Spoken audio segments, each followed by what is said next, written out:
It is July 23rd, 1922. A young, exhausted surgeon named Frederick Banting boards a train in Toronto, bound for Indianapolis. He's a man running entirely on desperation.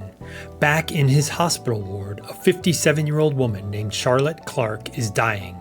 She suffers from severe diabetes complicated by a badly infected, gangrenous leg. She needs a surgical amputation, but her diabetic body cannot survive the shock of anesthesia without insulin. To keep her alive, Banting has had to choose one life over another.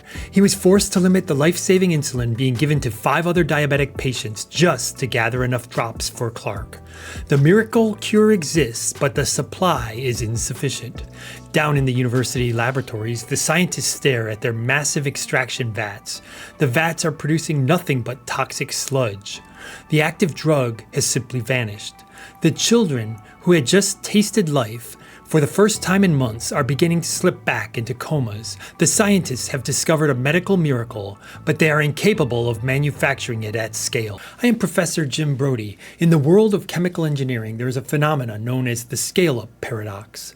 Just because you can synthesize a complex molecule in a small glass beaker on a laboratory bench does not mean you can produce it in a 1,000-gallon industrial vat.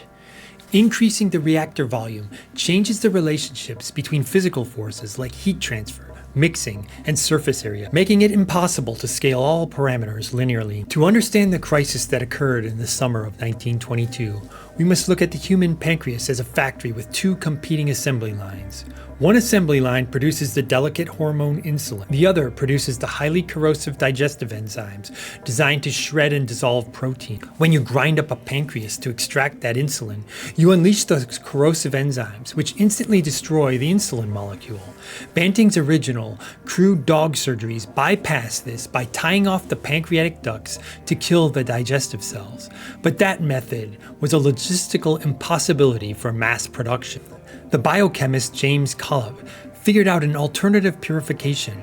Bypassing the laborious surgical process, he realized he could use pure chemistry to separate the delicate insulin from the corrosive enzymes. Collop discovered that by first cooling the ground-up pancreas tissue, he could neutralize the digestive enzymes. Through meticulous trial and error, he found that pure insulin remained perfectly dissolved in an 80% alcohol mixture, but precipitated out as a solid at 90%. It was a brilliant piece of bench chemistry.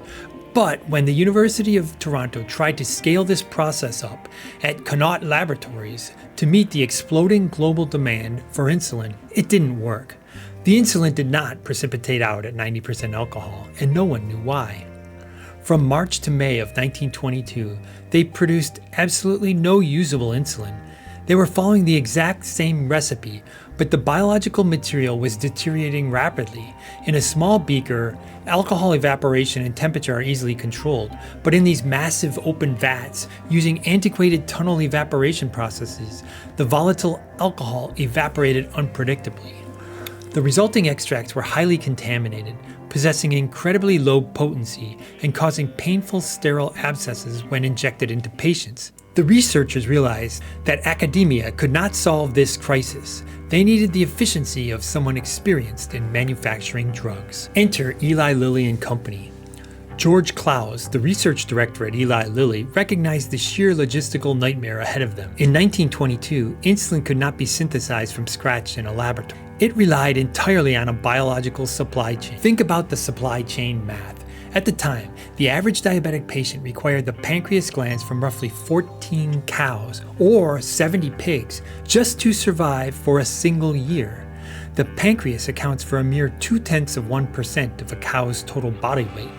To supply North America, pharmaceutical companies would require tens of millions of animal organs annually. On May 30th, 1922, Eli Lilly signed a revolutionary contract with the University of Toronto to scale up the process developed by J.J. Collop. Klaus assembled an elite team of industrial engineers, led by a man named George Walden. To keep patients alive, Walden and his team had to build a continent-wide supply line to deliver frozen pancreases to their facility in Indiana.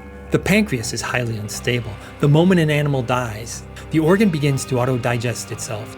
To prevent this, the glands had to be harvested directly from the tables of massive Midwestern slaughterhouses, flash frozen solid within 3 hours, and then shipped via refrigerated rail cars to Indiana. The scale was unprecedented.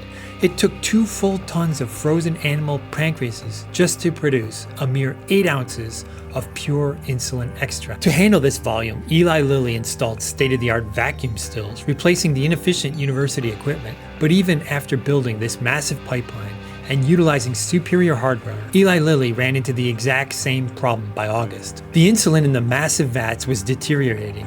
It was failing potency tests, and the purity was wildly inconsistent.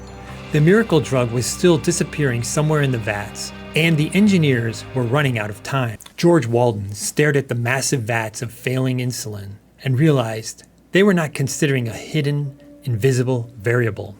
The academic team in Toronto had been so hyper-focused on the alcohol concentrations that they had completely ignored an important chemical property of the water itself. Walden discovered that the stability and solubility of the insulin protein were critically dependent on the solution's exact pH. Let's take a quick look at Collip's method of insulin purification. First, he's got a complex solution and he adds 80% alcohol to it. The insulin stays in solution so that when he filters it out, some things stop at the filter, but the insulin goes through. Now he adds 90% alcohol. And this time the insulin precipitates out of at the bottom. It sticks on the filter paper and other things go through. That's how he purifies insulin. However, when he tried to scale this process up, it didn't work. Why was that? Well, the first thing we have to realize is the solubility of insulin is a function of both pH and alcohol. At the time, Collip had no idea about pH. It had only been first described about 15 years earlier. Now, it turns out, I think Collip was working in January at a pH of about 3. Now, you might think that's weird if you know a little chemistry, and I'll explain why I think that is. The pH of pure water is neutral. It's 7.0. But that's water that's in a sealed container. What happens if you have it in an open container is that carbon dioxide molecules diffuse into the water and change the pH. And the rate that happens depends upon the shape of the container and the time at which it's open. This graph shows the difference. In this narrow open container, it slowly changes the pH, while in this wider open bowl, the pH changes more rapidly. The pH eventually comes to an equilibrium. Here it's shown as 5.8, but that's for fresh air outside. At the time, in the winter in Toronto, they're burning all sorts of coal. The atmosphere is very different inside of a lab. And so my suspicion is that it was much lower. So the pH, although the pH of water is supposedly 7.0, the actual pH of the solution he used depends on 3 things. 1, the time it's left open to expose to the air. 2, the size of the container it's in. And 3, the composition of the air. All these things were uncontrolled. He was at about a pH of 3 to 4 in this region. It's kind of hard to see how this varies with alcohol, so I've plotted it again. This is the relative solubility as a function of alcohol concentration. Now remember, he started at 80%, so it would have been up here. The solubility is about here. Where the insulin is soluble, it's in solution, and then he changes it to 90%, so something around here. And the insulin is not so soluble and it falls out of solution. That's how he did the purification. When they scaled things up, either because it was in different containers, a different atmosphere, or a different length of time, I suspect they were up here closer to the neutral, 6 or 7. Now this is what the solubility looks like at pH 7.0. He thinks it's the same. He's starting at 80% alcohol and then he's looking over at 90%. So it's just a tiny difference here compared to what he was doing at pH 3.0.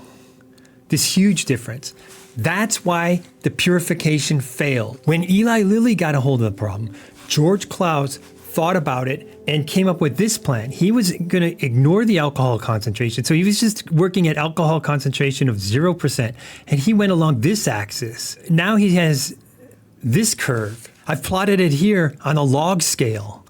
So the solubility here and the pH this way. So now these are huge differences in solubility. And so he can take the initial ground up solution, have it at something like pH 3 or pH 4 in this range, and then bring the pH up to the isoelectric point, which for the insulin was about 5.3.